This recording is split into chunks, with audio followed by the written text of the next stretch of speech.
से भले ही नैतिकता की बात जेडीयू के नेता आप कर रहे हो, लेकिन कहीं ना कहीं नीतीश कुमार के साख पे तो सवाल खड़े कर ही दिए थे विपक्ष ने लगातार पिछले 3 दिनों से हमला बोल के।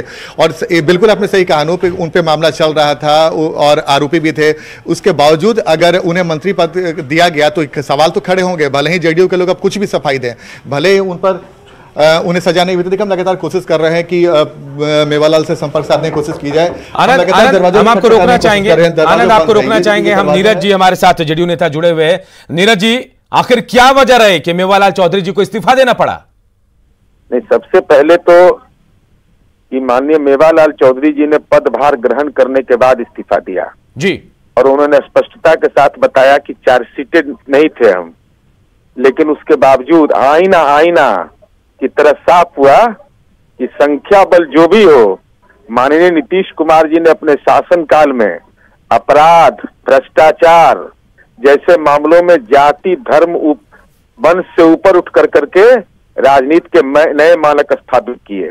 अब गेंद तेजस्वी के पाले में है कि कैदी नंबर 3351 के बेटा खुद भी चार्जशीटेड हैं, पटियाला कोर्ट में बेल पर हैं, पिता जेल में हैं, अब विधानमंडल के नेता बने हुए हैं। अब प्रवचन दे रहे हैं भ्रष्टाचार पर, प्रवचन दे रहे हैं कार्य प्रणाली पर।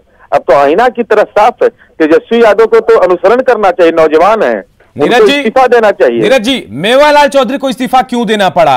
अगर यह कहा जाए कि उन पर आरोप था तो आरोप बहुत पहले से था, जेडीयू से निष्कासित भी किए गए थे। ये पदभार ग्रहण करना उसके बाद इस्तीफा, ये समझ में नहीं आ रहा है।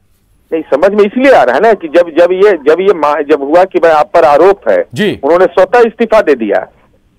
इससे पहले मुख्यमंत्री के पास गए थे, 1 घंटे की बातचीत शायद हुई। वो उस बातचीत में मैं नहीं था जी, लेकिन मूल निष्कर्ष इसका क्या निकला? आनंद, नीरज जी कह रहे हैं लगातार कि अब तेजस्वी को सवाल देना चाहिए। हमारे यहां भ्रष्टाचार को लेकर कहीं से भी कोई समझौता नहीं होता है और यही वजह है कि मेवालाल चौधरी ने भी इस्तीफा नैतिकता के आधार पर दिया है। आप वहां इस वक्त मौजूद है, कोई और जानकारी आपको मिल पा रही है? आनंद, देखिए अनूप, हम लगातार कोशिश कर रहे हैं कि मेवालाल ऊपर से नीचे उतरे और कुछ लोग बता भी रहे हैं कि शायद मेवालाल नीचे उतरे हैं, ऐसी जानकारी आ रही है। देखिए फिलहाल कब उतरेंगे इसके बारे में कोई कुछ जानकारी नहीं दे रहा है। लेकिन एक मैं नीरज कुमार से सवाल पूछना चाह रहा था, नीरज कुमार शायद कट गए, इस वक्त हम लोग के साथ साथ कट गए।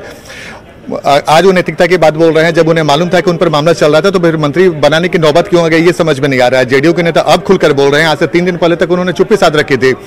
आप पिछले 3 दिनों का अगर बयान देखें अनूप, तो किसी भी जेडीयू के नेता का ऑफेंसिव बयान नहीं आया। तो जाहिर सी बात है, अब भले ही खुलकर लोग बोले तेजस्वी यादव के बहाने हमला बोले या फिर कोई भी कुछ बात बोले, लेकिन इतना तो तय है कि 3 दिनों में जेडीयू के जो सबसे शीर्ष के नेता हैं नीतीश कुमार, जो बिहार के मुख्यमंत्री भी हैं, उन पर विपक्ष ने टारगेट करके निशाना साधना शुरू कर दिया था और CCC पे सवाल खड़ा कर रहा था। तो जाहिर सी बात है, ये लगातार कोशिश हो रही है कि अब फेस सेविंग किया जाए नीतीश कुमार का। लेकिन सवाल जो उठना था उठ गया। तेजस्वी यादव ने अपने कुछ देर पहले ट्वीट भी कर दिया, बिल्कुल, एक का आपने इस्तीफा ले लिया, लेकिन 19 लाख रोजगार पर आप क्या करेंगे, रोजगार के मुद्दे पे क्या करेंगे, आप कितना इस्तीफा देंगे? तो कहीं ना कहीं विपक्ष लगातार नीतीश कुमार पे, अभी चुनाव में भी आपने देखा होगा कि पूरे चुनाव में नीतीश कुमार ही टारगेट पे थे विपक्ष के। आज भी मेवालाल के बहाने इस्तीफा हो या नहीं हो, नीतीश कुमार ही टारगेट पे विपक्ष। वापस आते हैं आनंद आपके पास। शैलेंद्र भी सीएम हाउस से हमारे साथ जुड़े हैं। शैलेंद्र, 1 घंटे की मुलाकात आज भी हुई, कल भी हुई थी। कल संशय के बादल छटे, आज पदभार हुआ और 1 घंटे की मुलाकात के बाद मेवालाल चौधरी ने इस्तीफा दे दिया। क्या हुआ 1 घंटे में सीएम आवास में?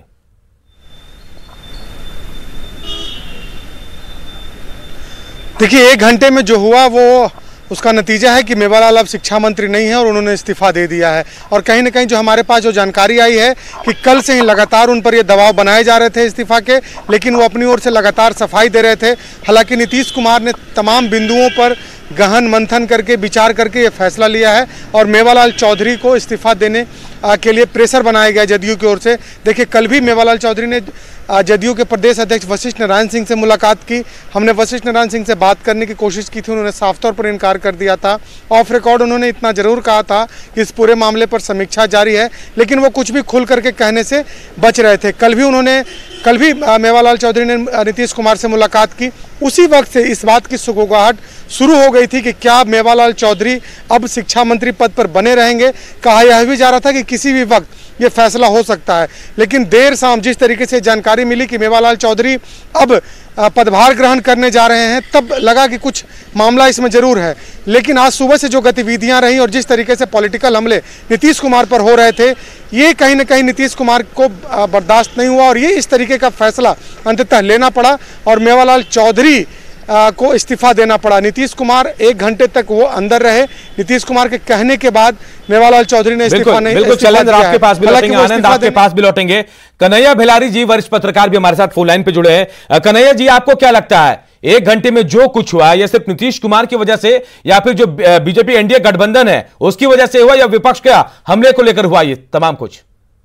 नहीं, मुझे लगता है कि मीडिया के दबाव में सब हुआ है जी। लेकिन सबसे बड़ी बात यह कि नीतीश कुमार तो बहुत ठोक ठिठा करके सब रखते हैं, लोगों को मंत्रिमंडल में शामिल करते हैं। कैसे उनसे भूल हो गई कि उन्होंने ही जो है इनको कहा था कि इनको सस्पेंड कीजिए पार्टी से। 2017 में जब आरोप लगे थे इन पर, तो उन्होंने ही कहा था कि इनको पार्टी से सस्पेंड कीजिए और जब क्लीन चिट देकर ही आएंगे तो फिर 4-5 महीना, पूरे 6 महीना लगता है कि वो बाहर भी रहे थे। बिल्कुल।